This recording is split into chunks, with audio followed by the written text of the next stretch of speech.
Les humains sont des créatures curieuses. On lève les yeux vers les étoiles et on s'interroge sur notre place dans ce vaste univers. Cette curiosité, elle se tourne aussi vers l'intérieur. On cherche à se comprendre, à trouver un sens plus profond à nos vies. Cette quête peut entraîner des changements personnels profonds, souvent appelés éveil spirituel. Ils représentent un changement dans notre façon de tout percevoir. C'est une quête de vérité intérieure, un désir de se connecter à quelque chose de plus grand que notre expérience quotidienne. À côté de cette quête intérieure, il y a un autre désir humain ancestral, celui de vivre plus longtemps, peut-être même pour toujours. La mort est une partie fondamentale de la vie telle que nous la connaissons et pourtant beaucoup rêvent de la vaincre. C'est la quête de l'immortalité. Elle apparaît dans nos récits les plus anciens et alimente certaines de nos recherches scientifiques les plus avancées. L'idée d'un temps infini nous fascine et remet en question notre compréhension de ce que signifie être humain, exister dans le flux des événements cosmiques. Ces deux quêtes peuvent sembler différentes. L'une se tourne vers l'intérieur, vers l'esprit, tandis que l'autre regarde vers l'extérieur, vers l'existence physique.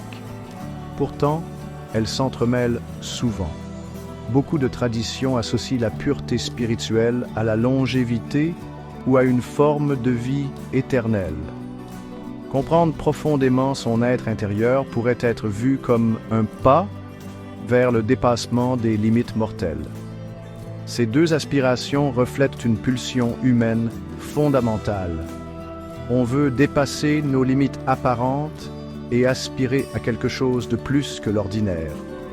Dans cette exploration, nous allons voyager à travers ces idées puissantes.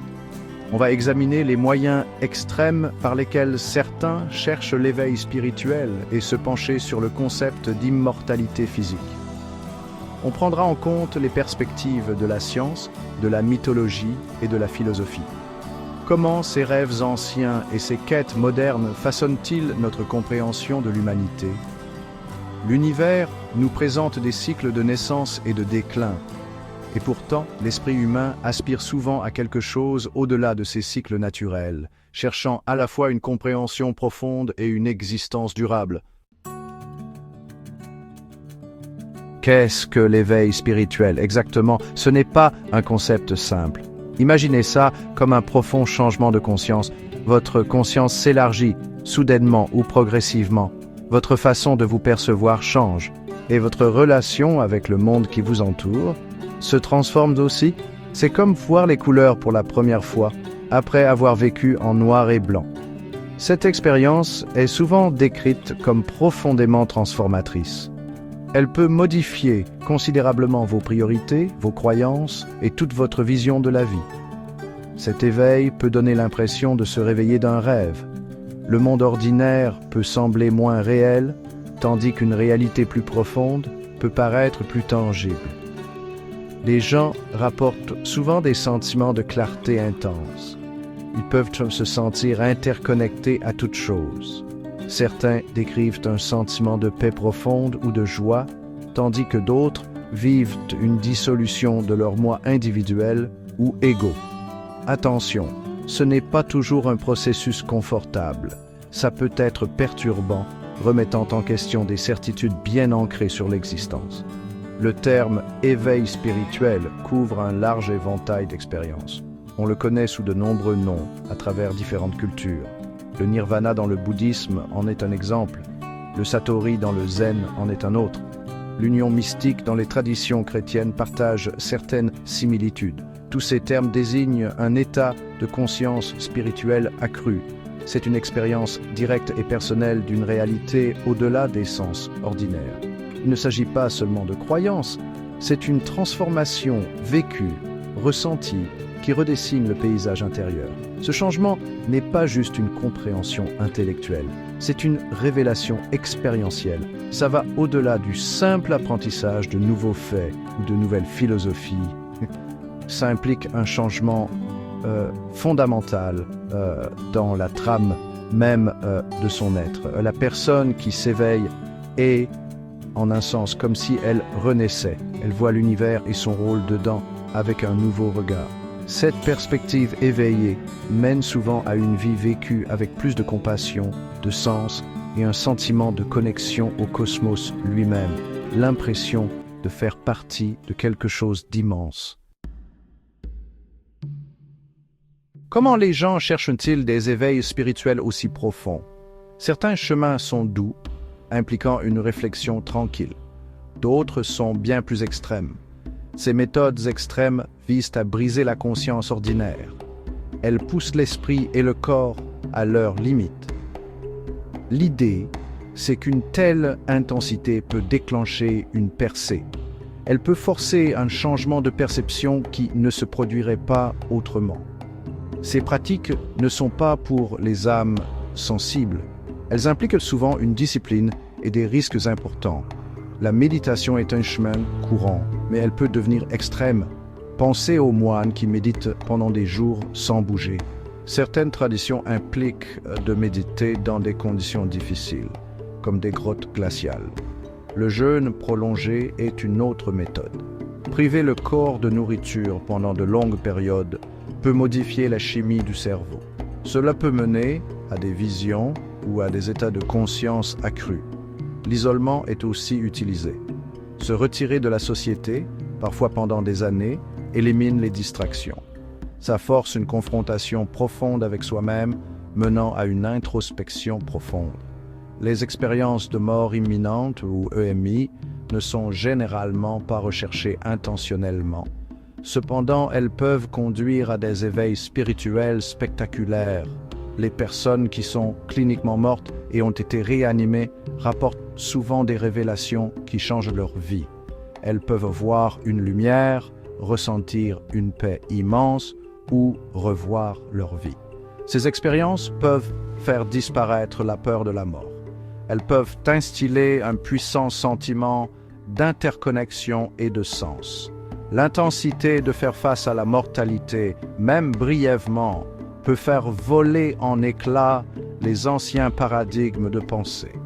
D'autres pratiques extrêmes incluent des épreuves physiques intenses. Certaines traditions chamaniques impliquent des jours de danse continue. Certaines pratiques yogiques consistent à tenir des postures difficiles pendant très longtemps. Certaines cultures ont utilisé des plantes psychoactives pour induire des états modifiés de conscience. Ce sont toutes des tentatives pour secouer le système. Le but est de transcender l'état d'esprit normal lié à l'ego. En repoussant ses limites, les individus espèrent toucher une couche plus profonde et fondamentale de la réalité, accédant à des vérités spirituelles autrement cachées.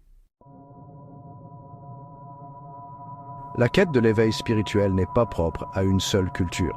Elle apparaît sous de nombreuses formes partout dans le monde. Elle a été documentée à travers l'histoire. Les civilisations anciennes avaient leurs mystiques et leurs voyants. Les cultures autochtones ont leurs chamans et leurs visionnaires. Chaque tradition a développé ses propres méthodes. Elles ont aussi développé leur propre langage pour décrire ces expériences profondes.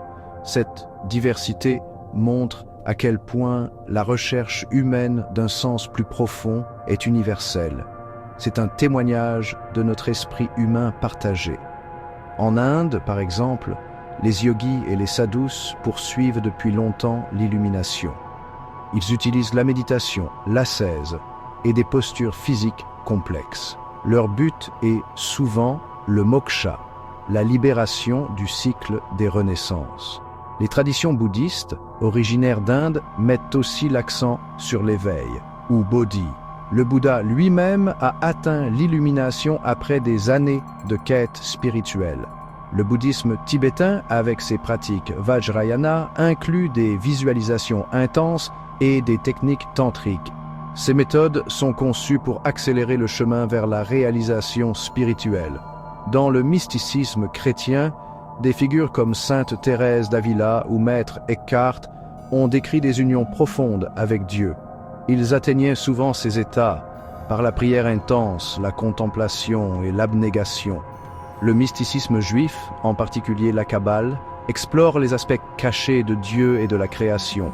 Il offre des chemins vers le Devekut, ou l'attachement à Dieu. Le soufisme, la branche mystique de l'islam, met l'accent sur l'expérience directe d'Allah. Les soufis utilisent des pratiques comme le zikr, la psalmodie des noms de Dieu, et le sama, la musique et la danse spirituelle, pour atteindre des états d'extase. Même dans les cultures sans structure religieuse formelle, des quêtes similaires existent. Les chamans autochtones du monde entier entrent en transe pour communiquer avec les esprits, guérir ou acquérir la sagesse pour leur communauté. Ils peuvent utiliser des tambours, des chants ou des plantes sacrées. Gap 2e. Bien que les croyances et les rituels spécifiques varient considérablement, le but sous-jacent est souvent similaire. Il s'agit de transcender le moi ordinaire. Il s'agit de se connecter à une réalité plus profonde, une dimension sacrée de l'existence, une conscience cosmique. 5e partie, le rêve d'éternité, définir l'immortalité physique. Maintenant, déplaçons notre regard des mondes intérieurs vers la durée de la vie elle-même. Qu'entendons-nous par immortalité physique ? C'est l'idée de vivre pour toujours dans nos corps physiques actuels. C'est différent de l'immortalité spirituelle, comme l'âme qui continue de vivre après la mort. L'immortalité physique signifie que le corps ne meurt pas. Il continue de fonctionner indéfiniment. Cela signifierait une absence de vieillissement, de maladie et de déclin. Essentiellement, c'est le rêve d'une existence biologique sans fin. La vie éternelle est un concept lié, mais il peut être plus large. Parfois, cela signifie l'immortalité physique. D'autres fois, cela fait référence à une existence intemporelle sous une forme ou dans un royaume différent. Par exemple, de nombreuses religions parlent d'une vie éternelle après la mort. Cela peut être au paradis ou à travers la réincarnation. Dans notre discussion ici, nous nous concentrerons davantage sur l'idée de la persistance du corps physique. C'est le concept qui captive de nombreux scientifiques et futurologues aujourd'hui. C'est le défi biologique ultime. Le désir d'immortalité physique est ancien. Gilgamesh, dans l'un des plus anciens récits écrits, cherchait une plante qui pouvait accorder la jeunesse éternelle. Les empereurs chinois cherchaient des élixirs de vie. Les alchimistes de l'Europe médiévale poursuivaient la pierre philosophale, censée conférer l'immortalité. Ces histoires montrent un désir humain profondément ancré. On veut surmonter les limites de notre durée de vie naturelle. On observe le cosmos, avec ses étoiles apparemment éternelles, et peut-être désirons-nous une part de cette permanence pour nous-mêmes. Définir l'immortalité physique soulève aussi de nombreuses questions. Si nous pouvions vivre pour toujours, serions-nous encore humains ? Comment la société changerait-elle ? La vie perdrait-elle une partie de son sens si elle ne finissait jamais ? Ce ne sont pas seulement des questions scientifiques, ce sont aussi des questions philosophiques et éthiques. La quête d'une vie sans fin nous oblige à considérer ce qui rend la vie précieuse en premier lieu. Est-ce le temps limité que nous avons ou quelque chose de complètement différent? Cette quête de lendemain sans fin nous fait réfléchir à la nature même d'aujourd'hui. 6e partie, science et immortalité. Prolonger la vie, vaincre la mort. La science moderne explore maintenant la possibilité de prolonger radicalement la durée de vie humaine. Ce n'est ni de l'alchimie ni de la magie. C'est basé sur la compréhension de la biologie. Les scientifiques étudient le vieillissement au niveau cellulaire. Ils examinent les gènes, les télomères et les voies métaboliques. Et certains pensent que le vieillissement n'est pas inévitable. Ils le voient mais comme une maladie complexe qui pourrait être traitable ou du moins considérablement ralentie. Ce domaine est connu sous le nom de biogérontologie. C'est une entreprise scientifique sérieuse. Un domaine de recherche se concentre sur la réparation cellulaire. Nos corps ont des mécanismes de réparation naturelle, mais ceux-ci deviennent moins efficaces avec le temps. Les scientifiques essaient de stimuler ces mécanismes. Ils explorent la thérapie génique pour corriger les dommages liés à l'âge. Une autre approche est celle des sénolytiques, des médicaments qui éliminent les cellules sénescentes. Ce sont de vieilles cellules dysfonctionnelles qui contribuent au vieillissement et aux maladies. Les premiers résultats sur des modèles animaux sont prometteurs. Ils montrent des améliorations de la santé et de la durée de vie grâce à de telles interventions. La cryogénisation est une autre approche, plus spéculative. Cela consiste à préserver un corps à très basse température après la mort. L'espoir est que la technologie future puisse être capable de réanimer et de réparer le corps. C'est actuellement au-delà de nos capacités. Cela repose sur d'importantes percées futures. Ensuite, il y a l'idée de l'immortalité numérique. Certains futurologues imaginent transférer la conscience humaine vers des ordinateurs. Cela séparerait l'esprit du corps biologique. Savoir si cela constitue une véritable immortalité est un profond débat philosophique. Cependant, la véritable immortalité physique, vivre éternellement sans aucun déclin, reste un rêve lointain. La recherche actuelle vise plutôt à prolonger la durée de vie en bonne santé. Cela signifie plus d'années de vie saine et active. Elle ne promet pas encore la jeunesse éternelle. Il y a de nombreux obstacles biologiques. Le cancer, par exemple, devient plus probable à mesure que les cellules se divisent sur de plus longues périodes. La capacité du cerveau humain à stocker des souvenirs et à maintenir une identité sur des siècles est inconnue. La science repousse les limites, mais la ligne d'arrivée d'une vie infinie n'est pas encore en vue. Et une septième partie, mythes et foi. La vie éternelle dans les récits et croyances. Bien avant que la science ne s'attaque au vieillissement, l'humanité explorait l'immortalité à travers les mythes et la religion. Ces histoires et croyances offrent diverses visions de la vie éternelle. Souvent, cette éternité n'est pas dans notre forme physique actuelle. Elle se situe généralement dans un royaume spirituel ou un état transformé. Ces récits apportent du réconfort. Ils offrent un sens face à la mortalité. Ils reflètent notre profond désir de continuité au-delà de notre bref passage sur Terre. Ils parlent d'un espoir de justice, de retrouvailles ou de paix ultime. Les anciens Égyptiens, par exemple, avaient des croyances élaborées sur l'au-delà. Ils momifiaient les corps et construisaient de grandes tombes. Ils croyaient que l'âme, ou le Ka et le Ba, pouvaient voyager vers le champ des roseaux. C'était un paradis où la vie continuait. Mais cela nécessitait de passer le jugement d'Osiris. Leurs préparatifs pour la mort étaient des préparatifs pour une existence éternelle. Cela montre un investissement culturel profond dans l'idée d'une vie se poursuivant au-delà de la mort physique vécue sur Terre. De nombreuses grandes religions du monde promettent une forme de vie éternelle. Le christianisme parle de résurrection et de vie éternelle au paradis pour les croyants.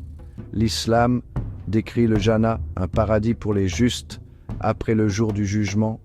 L'hindouisme et le bouddhisme enseignent la réincarnation. L'âme, Atman ou conscience, renaît dans un nouveau corps. Le cycle des renaissances, samsara, continue jusqu'à ce que la libération spirituelle, moksha ou nirvana, soit atteinte. Cette libération elle-même peut être vue comme une forme d'existence intemporelle, au-delà de la vie et de la mort ordinaire. Les mythologies du monde entier regorgent de récits d'êtres immortels et de quêtes de vie éternelle. Les dieux grecs du mont Olympe étaient immortels, bien que pas toujours invulnérables. Des héros comme Héraclès ont atteint une forme de divinité. Les dieux nordiques attendaient le Ragnarok, mais certains survivaient dans un monde renouvelé. Ces histoires soulignent souvent les complexités de l'immortalité. Parfois, l'éternité est une bénédiction. D'autres fois, comme dans le mythe de Titon qui vieillissait éternellement, c'est une malédiction. Ces récits explorent la condition humaine en imaginant son extension ultime. 8e partie. Espoirs anciens, quête moderne. Comparaison des croyances sur l'immortalité. Quand on compare les croyances sur l'immortalité, on observe des schémas fascinants. Les civilisations anciennes liaient souvent la vie éternelle à la divinité ou au statut héroïque. Ce n'était généralement pas pour les gens ordinaires dans leur forme physique. L'accent était souvent mis sur le voyage de l'âme, ou alors il s'agissait de laisser un héritage qui perdurerait à travers les histoires et les monuments. Les élixirs et les plantes magiques recherchées par les rois étaient de rares exceptions. La plupart des rêves anciens d'éternité étaient de nature fondamentalement spirituelle et non biologique. Les quêtes scientifiques modernes de longévité sont différentes sur des points essentiels. Elles se concentrent sur le corps physique. Le but est de prolonger la vie biologique ici sur Terre. C'est une version sécularisée du rêve ancien. Elle est motivée par la technologie et la recherche empirique, non par la foi ou la magie. Aujourd'hui, certains pensent qu'une prolongation radicale de la vie pourrait être accessible à beaucoup et pas seulement à quelques privilégiés. Ce changement reflète notre vision du monde scientifique moderne. On cherche à maîtriser la nature, y compris notre propre biologie, en comprenant ses mécanismes. Cependant, il y a aussi des similitudes frappantes. Les quêtes anciennes, comme modernes, sont motivées par un désir humain fondamental. On veut vaincre la mort. On veut transcender les limitations. Les deux approches se confrontent à la question du sens de la vie face à une existence prolongée, voire infinie. Les mythes anciens mettaient souvent en garde contre les fardeaux de l'immortalité si elle n'était pas accompagnée de jeunesse éternelle ou d'un but. Les discussions modernes soulèvent des questions éthiques similaires sur l'allocation des ressources, l'impact social et la qualité de vie considérablement prolongée. En fin de compte, la quête de l'immortalité, qu'elle soit ancienne ou moderne, reflète notre relation avec le temps. Acceptons-nous notre durée de vie limitée comme naturelle et pleine de sens? Ou aspirons-nous à nous libérer de cette contrainte? Les croyances anciennes fournissaient souvent des cadres pour accepter la mort tout en espérant une autre forme de continuité. La science moderne offre la perspective alléchante, bien que lointaine, de modifier nos horloges biologiques. Les deux perspectives, bien que différentes dans leur méthode, montrent la fascination durable de l'humanité pour le concept d'éternité et notre propre place dans son vaste panorama. 9e partie. La quête éternelle de l'humanité, sens, esprit et temps. Nous avons exploré deux profondes entreprises humaines, la recherche de l'éveil spirituel et la quête de l'immortalité physique. Ces quêtes, bien que distinctes, jaillissent d'une racine commune. C'est notre pulsion humaine à transcender l'ordinaire. On cherche un sens plus profond, une conscience plus grande et plus de temps. On regarde l'univers, si vaste et ancien. Puis on regarde nos propres vies, souvent ressenties comme brèves et limitées. Ce contraste alimente nos rêves les plus ambitieux et nos voyages spirituels. L'éveil spirituel offre un chemin vers la transformation intérieure. Les pratiques extrêmes repoussent les limites de l'expérience humaine. Elles visent à briser les illusions et à révéler une réalité plus profonde. À travers les cultures et les âges, des individus ont recherché ce profond changement. Ils cherchent la connexion, la paix et la compréhension. Ce voyage est intérieur. Il redéfinit le soi et sa relation au cosmos. Il suggère que la véritable libération ne consiste peut-être pas à prolonger la vie, mais à l'approfondir, à trouver l'éternité dans le moment présent. La quête de l'immortalité physique emprunte une voie différente. Elle se concentre sur la machine biologique. Science explore les moyens de ralentir le vieillissement, de réparer les dommages et de prolonger la vie. Les mythes et les religions offrent depuis longtemps des visions d'existence éternelle, souvent dans d'autres royaumes. Ce rêve de temps infini remet en question notre compréhension de ce que signifie être humain. Il nous oblige à considérer la valeur de la vie, la nature de l'identité et l'avenir de notre espèce. C'est un voyage vers l'extérieur, cherchant à vaincre les limites naturelles de nos corps. Ces deux quêtes, spirituelle et temporelle, souligne la nature complexe de l'humanité. Nous sommes des êtres de chair et de sang liés par le temps. Pourtant, nous possédons une conscience qui peut aspirer à l'intemporel. Nous cherchons à la fois à comprendre notre place dans l'univers et à y prolonger notre séjour, que ce soit par l'illumination intérieure ou la poursuite d'années sans fin. Nous nous efforçons constamment. Nous cherchons des moyens de rendre notre existence plus significative, plus profonde et peut-être plus durable. C'est ça l'éternelle histoire de l'humanité.